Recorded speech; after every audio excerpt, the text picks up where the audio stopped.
to Geordie Journos from London, still hanging about the capital after what was a really positive day for Newcastle United. You might be watching this on the day of the game, you might be watching it the day after, but this is kind of our little analysis. You'll have seen the live where I talked in depth about the game itself. This is probably the analysis of how the day played out and things moving forward over the next few months as well. So Jordan, come to you first, and a couple of quick thoughts about the day, because you guys never got your chance to have a say on the live today. Such was time constraints at the GTEC Community Stadium. So a few thoughts on the day? Yeah, excellent first half, 3 goals up. They made hard work of it in the second half. It felt like just as Brentford went 3-2, I think Manchester United went 1-0 up at Brighton. It was like, oh no, this is the most Newcastle United thing ever. But obviously up pops Bruno to put the game beyond doubt. I know I think there was probably 10 minutes left, but it felt like that was sort of the crucial goal, which it was. And yeah, 7th place is probably the best you could have asked for. I know 6 was a possibility at the start of the day, but I didn't believe Chelsea were going to lose at home to Bournemouth. I don't think either of you guys believed that as well. I felt like that Newcastle just had to win to do their job and get 7th, and I'll use your term, Liam, they've almost got a lottery ticket for Europe, and now it's all eyes on that FA Cup final, and you'd rather be looking at the FA Cup final with a chance of Europe rather than sitting here tonight in 8th and reflecting on what would have been a very disappointing season, if you like, because I think there's been some high moments, there's been some low moments in the season. I think Newcastle have done incredibly well to get themselves in a position where they win the European race come the end of the season. So the fact that they've got over the line and got 7th is great, but now it's all eyes on the FA Cup final. I do think now, as great as a 7th place finish is, if Manchester United ought to lift that FA Cup, Newcastle ought to miss out on Europe, I think the season will be tinged with some disappointment. So I do think Newcastle's season extends, even though they don't play. I still think there's a week left in Newcastle's season, and we'll just have to wait and see what happens. But yeah, Newcastle have got a ticket, and hopefully Manchester City should win, but it doesn't always work like that. So yeah, I'm sure we'll all be probably watching it next week somewhere, and fingers crossed that that Manchester City do Newcastle a favour, because European football next season, two seasons in a row, first time in 20 years they did that. It's the highs of the Champions League. It really is key that they remain in Europe and get used to playing that 2 games a week, if you like, or even 3 games. So yeah, a positive result, positive day hopefully, but I say there's still a lot to play for. I say there's still a lot to know from the FA Cup final next week. So Dom, I was going to say, I made a very simple equation seem very complicated in the live. Anybody who's seen that, I was corrected by all of you guys out there, and rightly so. Right, you're the straight guy.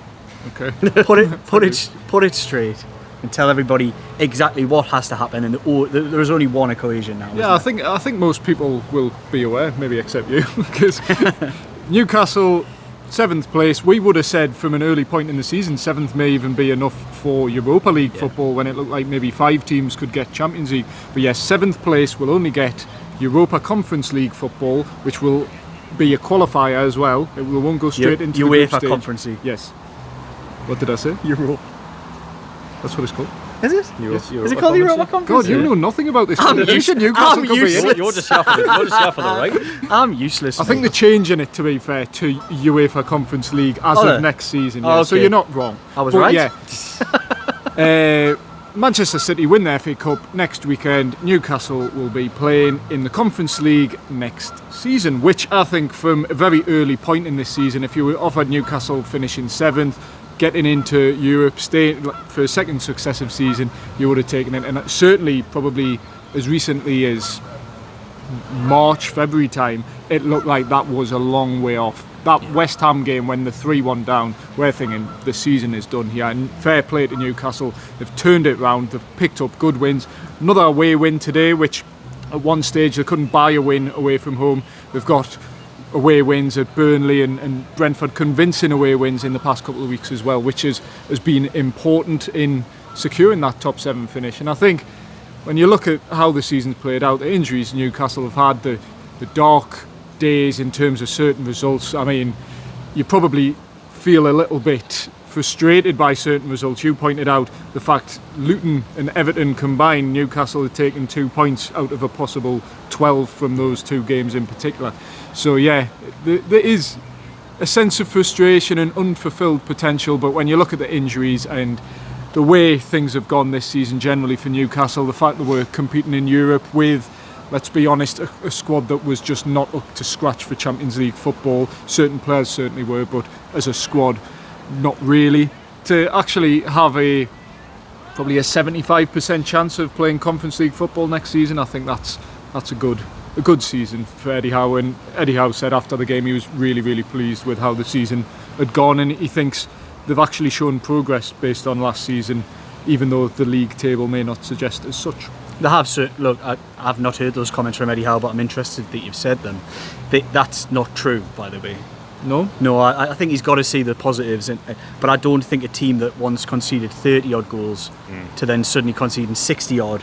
That's also not progress. doubled how many goals they've scored. Exactly, but in certain respects, they're a better attacking team, but that's really come at the cost of any defensive solidity, which is what was the bedrock of why they got Champions League football last season. I can see where Eddie Howe's coming from in the fact there has been progress in terms of the squad. You look at the emergence of players like Lewis Miley, Lewis Hall, Tino Livramento. They've come onto the scene, and I think next season, if Newcastle do get in Europe, the squad will be so much better equipped to deal with those 3 games a week, as Jordan mentions, playing away on a Thursday night, things like that, because they've got players who this time last year they simply didn't have or weren't really able to rely on. Lewis Miley made his Premier League debut final game of last season, and no one really expected him to play nigh on 30 games this season, so he's like another player to consider. Like I said, Lewis Hall, who gets better by the game almost, and does look like he'll be Newcastle's first summer signing, and when he triggers that loan from Chelsea, and he looks a real player with a bright future, and he's gone from looking like a player who maybe needed a championship loan to someone who could be Newcastle's starting left back next season. It's interesting that, because I think we've been one of the biggest critics of the summer transfer window and how it didn't really improve Newcastle United in a manner in which they needed improving at the time. It's interesting now, with that hindsight, looking back, that there has been some plus points to take from that summer business. Livramento is probably, apart from the emergence of Miley, probably one of the real bright sparks of the season, and this little coming of age at the end of the season of Lewis Hall I'm really impressed. He's been a big reason why they've got Europe, by the way, if they do get Europe. Yeah, he has. Top 7. I think that sort of lighting the fire against West Ham we talked about in the video, and it was the energy and the enthusiasm and just raw. He just grasped it and allowed everyone else to come into the game. Got the crowd back into the game when look, it was a difficult few moments in that game for Eddie Howe and the players, and I think Lewis Hall was a catalyst to change from that moment on. But I think that Tonali, I think going back to the summer transfer window and the 4 players that brought in, you can see real positives in those two. Tonali still has a lot to prove, in my opinion. Yeah, I think he needs to come back and perform like the player that he was promised to be in many ways. I still think also, and this might sound harsh, he scored at Brentford, but I think the jury's still out on Harvey Barnes. He's had his injuries, so again, it's one of those where you say, has he ever really been at full tilt this season? We haven't seen a Harvey Barnes that's had a good run, so we've not seen a Harvey Barnes, but he hasn't, even when he's started, it's not necessarily that he's warranted that either, because he hasn't been great. Contributed, of course, with some crucial goals along the way, and again, the goal against Brentford that kicked things off. That game could have went so differently it was on a knife edge at the point where he picked that goal up, and so he has scored some crucial goals in this run, but jury's still out, in my opinion, on him. I still think, looking back on it, and you may agree or disagree, you guys, but I think they need a better summer window this time than what they had last year. Definitely. I think they need to. It's not just about bulking out the squad. I still think they need to add. They need stars. They need to get rid of players as well. Yeah, they need to get rid of, and that's probably going to sort of move on quite nicely to something that Eddie Howe said, which may cause alarm. It may not cause you. It alarmed me, but it may not cause alarm. You may love these players, and it's not personal, but you may as well talk about it. It was your question, was it? No, Scott Wilson's from Scott Wilson question. So he was asked about the out of contract players, Matt Ritchie and Paul Dummett being the names that Eddie Howe name dropped name checked, and yeah, what Eddie Howe said was that their futures may potentially have a bearing on whether Newcastle United qualify for Europe, which we were trying to work it out before. I think with Paul Dummett, it's the homegrown aspect. Club. He has club a trained, club, isn't club it? trained, sorry. So Dummett has a purpose. I'm not sure what purpose Matt Ritchie serves in that equation. I don't get it. Yeah, I mean, we don't know Matt Ritchie's salary packet as such, but I don't believe it's cheap. It's significant for a player who doesn't play games. It's significant. But what Eddie Howe also said, and I agree to some extent, but probably don't at the same time, is that he judges success more than just on the field, and he judges success behind the scenes. And obviously Paul Dummett and Matt Ritchie are two big players behind the scenes, big personalities, obviously very well liked in the squad, understand the club, been here a long time. Been good servants, it's not... But football moves on. Newcastle United have moved on from... They've moved on from them two players, because They have, yeah. you look at the players that are starting to bring in now.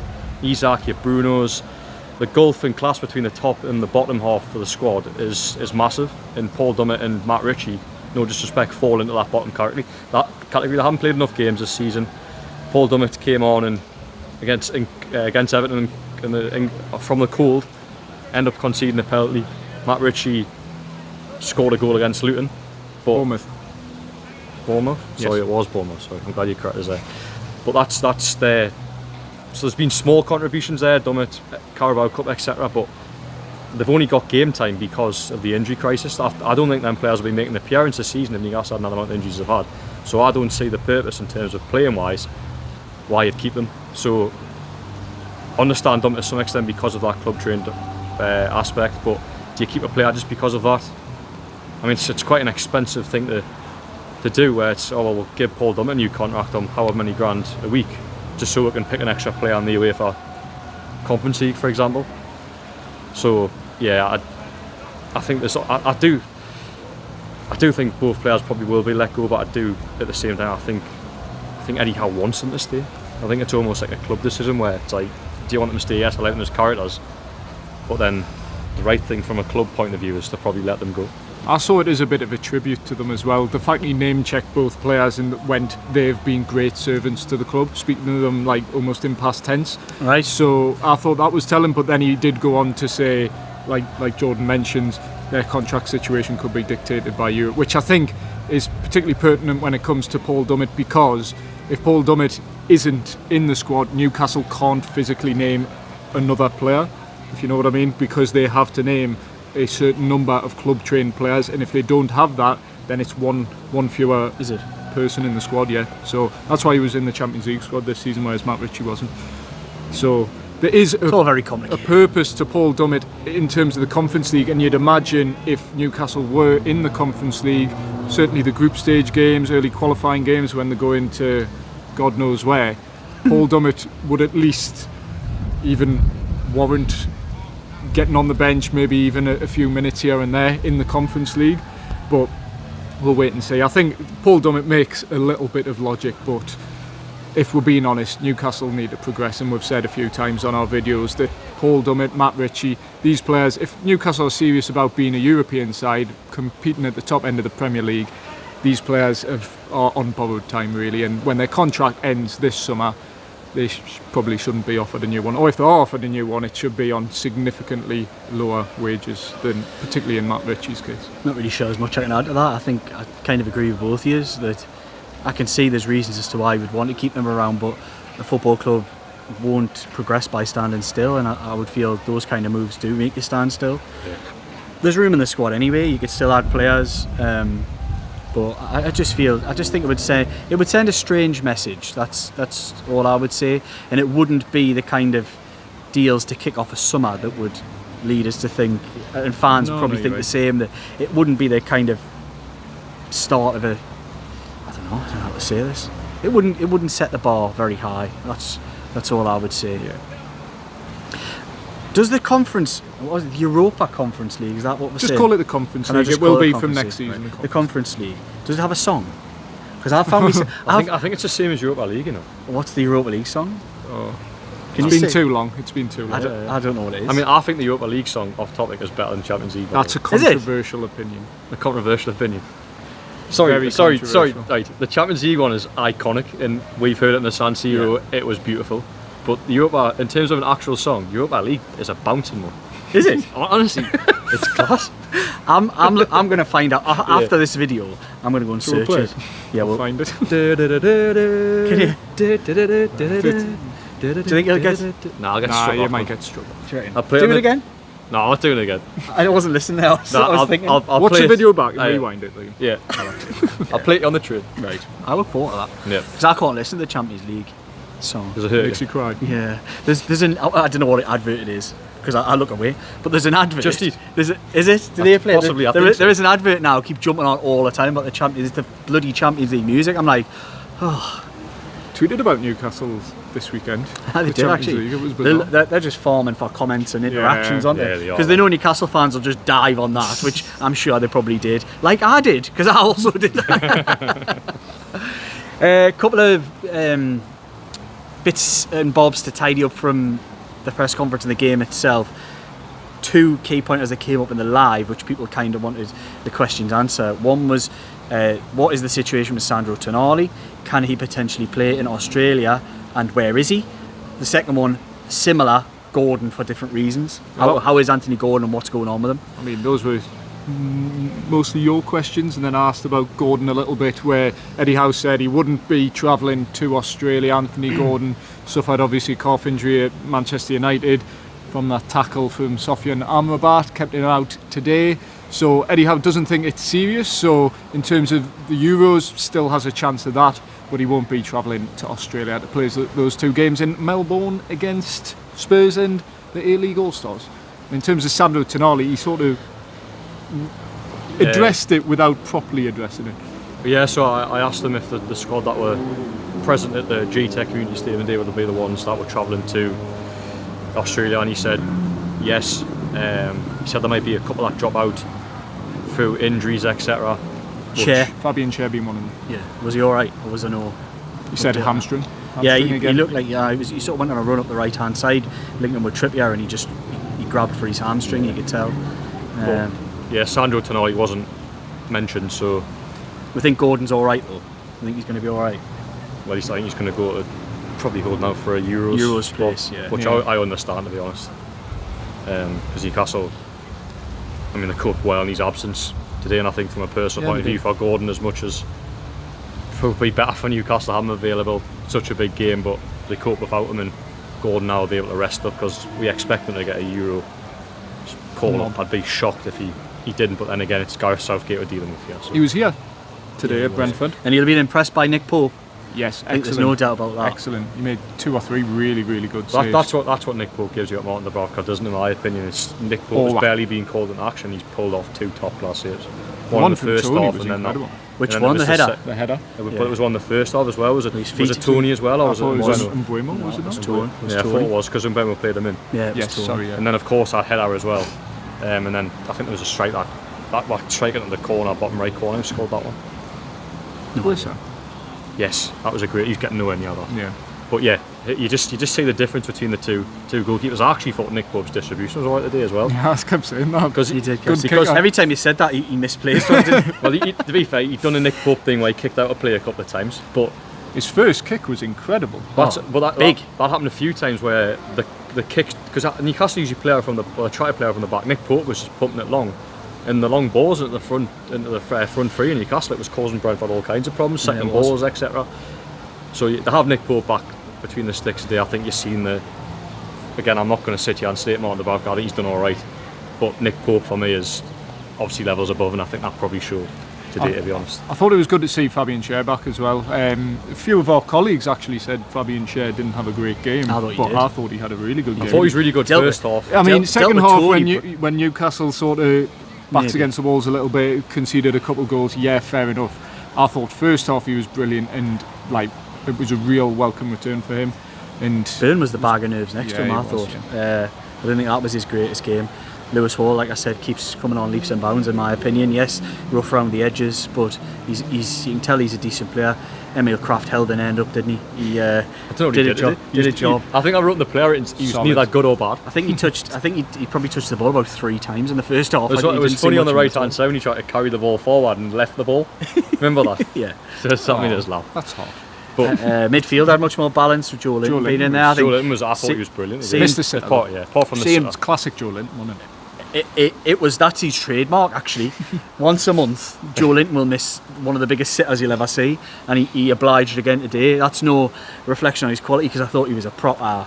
He was a menace. Destroyer. He was a bit of a beast today, like getting stuck in, winning tackles, and I thought the referee was ridiculous with him. To be fair, you know, he gave him a final warning at one point when the bloke Quite went early down. on, He yeah. went Oh, down that was injured. strange. He went down injured and got wrong off the referee. It was weird. He was telling them off for a tackle that he made. It was a clean tackle, and the referee's pounding on the floor doing that. It's like, what you doing, Doesn't Simon take Hooper? another yellow card Who was as well. he, the referee? Simon Hooper. Simon Hooper. What you doing, man? Wow, controversial. It wasn't great, but Joe Linton was really physical. I think having that physical menace alongside him brings Bruno out. Like Bruno just blossoms with a fit and physical Joe Linton alongside him. Yeah. Even makes Sean Yeah, I Longstaff thought improve. he was better. Just the whole balance to the team. I think, yes, Lewis Hall's defensive performance maybe wasn't the best, but some of his breaks and his lung busting runs going back and forward, his distribution maybe could have been a little bit better today, but won the penalty that wasn't a penalty. So when was Still the last resulted in a time? goal, though. Still resulting in a goal. It was justice. When was the last time you seen your Newcastle left back run forward like that? I said to you during the game, and this is no reflection on Ollie Dan Bernard. Burn. Ollie Bernard did that for. Yeah, Ollie Bernard. David Sandel, maybe. Luis Enrique used to get Luis forward, didn't he? Enrique against, Luis Enrique. What was he in? Not that one, no. Remember that goal against Forest in the Championship? Yeah, he used to get forward, didn't he? I was just saying for Dan Burn. I think then obviously Newcastle play a different way with Dan Burn, where he almost took them as a third centre half. But to see a left back burst forward and join the attack, it gives Newcastle a real threat down that left hand Yeah, it side. does. And I agree. I think Lewis Hall still got things to learn with his defensive side of the game, but he was a real threat going forward, and that was. I don't think you should underestimate that run. I thought it was an incredible run to get in the box like that. He had a few as well. He did. No, it was really good. I thought the team had a lot more balance to it today. Look, it could have went either way, but they did their job, and that's the bit that I always go back to now, is that anything can happen to this team moving forward. Like, we don't know what will happen with European football, but they had to do their job today, and that was my biggest fear, that they wouldn't. And like they fluffed their lines at Old Trafford, and they did against Brighton, but they've went and won the game they needed to win today, and they've done it reasonably handsomely, scored goals in doing it. Good goals. Good goals, yeah, and it's been some good performances. So they've done their job, and I'm quite proud of them for that, having looked like a team who were going to fall off a cliff really in the last 2 games. They needed to win one of the last 3, and they did that, so I'm quite pleased in that sense. Just want to actually make note of where we are, because we got kicked out, didn't we, of Yes. the GTEC Community Stadium. By the way, Shut the door on your way out. GTEC Community Stadium, we've talked about it before. One of the best press boxes in the Premier League. Oh, class. Incredible view. Really good. It takes a lot of, I think it got a lot of criticism actually when it was first.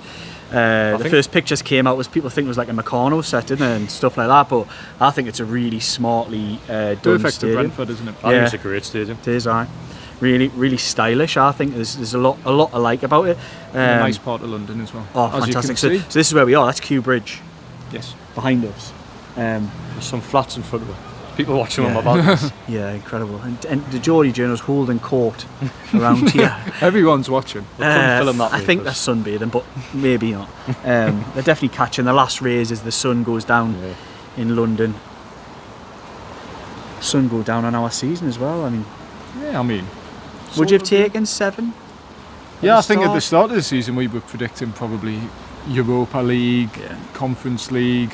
I think if- most people said 6, 7 kind of. I think 7th is fine, and like I said earlier, 7th for a large part of the season looked quite realistic to be Europa League, not just Conference it did, League. yeah. And now it's the way things have transpired, underperforming in Europe, teams winning certain competitions.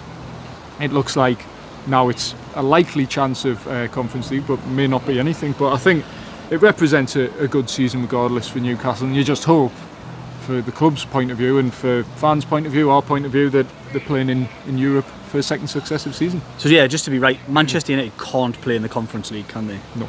So if they win the cup, they'll take a Europa League spot. and Chelsea would go And Chelsea would go Conference League. So it'd be that weird situation where they'd finish 8th, take Europa League, and Chelsea would have finished 6th and would be in the Conference League. Yeah, it's first time finishing above Man U since 1977. Yeah, First really time good in the point. Premier League. 102 goals. Incredible.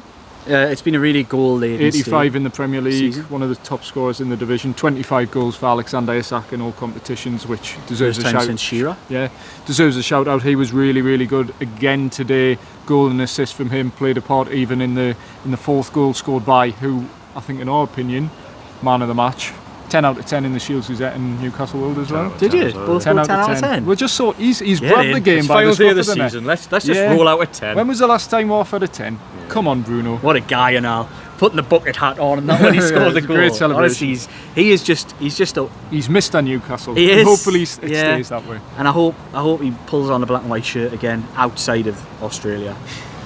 Yeah, because Eddie Howe was asked about that, which, look, it's the end of the season, of course he's waving, but people interpret a wave with a bit of emotion behind it. Last game of the season, is this the last time we'll see Bruno? Personally, I don't think it is, but Didn't look to me, didn't look like a player who that was No, the end. It didn't. no. It didn't. So it looked like I'll see you again in August. yeah. See you, it's see you quite in far. August. See you in August. Love it. But we'll not. You'll, yeah. you'll see plenty of us over the summer as well, won't we? I think we need to make it clear we'll not be in Australia. Newcastle jet from here, from London Maybe straight in to there. Just Australia. as well, we would have missed the FA Cup final. As of Newcastle. Most being important taken game in Newcastle season. It is, and they're not even playing in it, and it's the most important game as things have turned out. It's quite remarkable. But we'll still be producing plenty of content.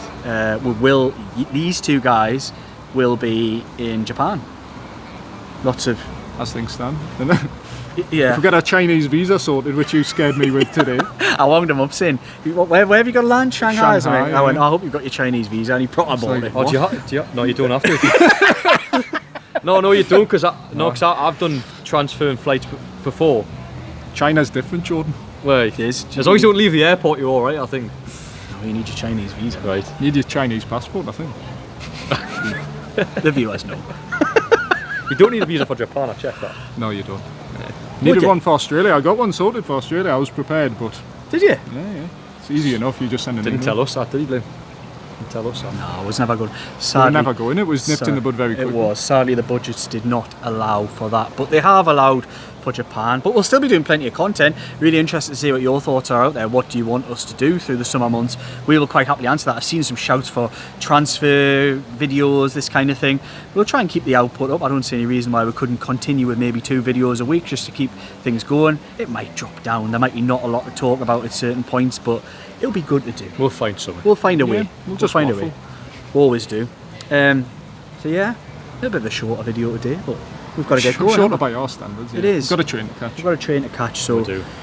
I think that's fair to say goodbye. I don't know if there's many other things that we really need to. Just thank you everyone really for what has been. Look, we can look back and we've documented it all. It's been really nice. We've been 3 European games away, FA Cup, Carabao Cup runs. Like you say, it's been a unremarkable season filled with remarkable moments. Some of the best moments we've had following Newcastle in general. But it could still be a slightly remarkable season if Manchester City do what people would expect. You can't. It's almost weird because the season's finished. Every ball's been kicked for Newcastle United, but Their you fate is still unknown. you still can't decide whether it's been good, bad, or indifferent. I actually think a 7th-place finish is Been good. is reasonably positive, and it isn't in their hands. Look, they let it slip a week and a half ago, but I still think there's a pride in finishing 7th. I think Yeah. after the adversity and whatever, and there won't be a asterisk against Newcastle United's name saying 7th but had loads of injuries, so let them off. It doesn't work like that. Chelsea had loads as Yeah, well. exactly. And Manchester United have been one of the most depleted squads going, and Villa have had their injuries. Every team's had their injuries. You've just Tottenham plenty as well. Newcastle have had more than most, but with the adversity all told, I think 7th isn't a bad finish. And if it has that little cherry on the top of a Conference League place, then we'll be really positive about it because we'll be following it every whichever far-flung corner Newcastle United go to. But You're stressing out just thinking about it. these budgets, these budgets. So do keep watching my videos because you're probably going to end up potentially funding.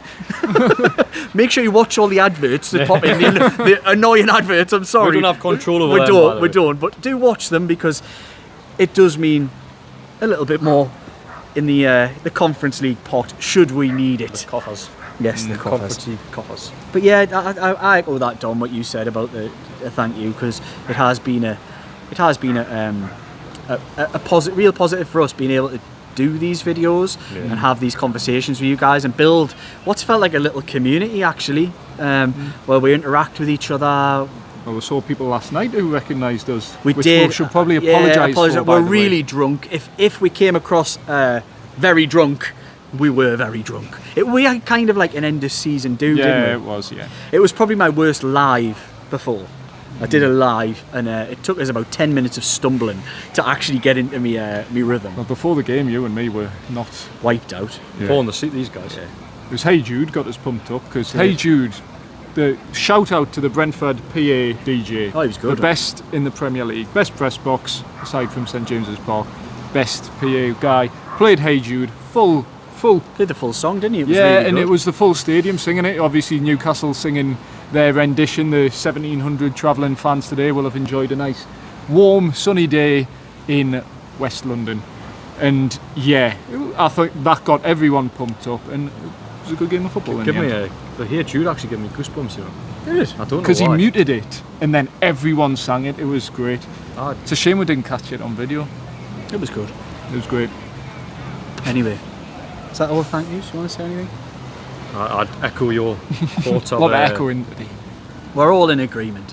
It's been a strange season, which could still have a silver lining. I've loved it. And we've enjoyed it, and we've enjoyed it building this community, and we'll continue to try and improve, and we'll continue to keep the conversation going with you guys. So what I'll say is a big thank you from all the Geordie journalists for all your support throughout the season.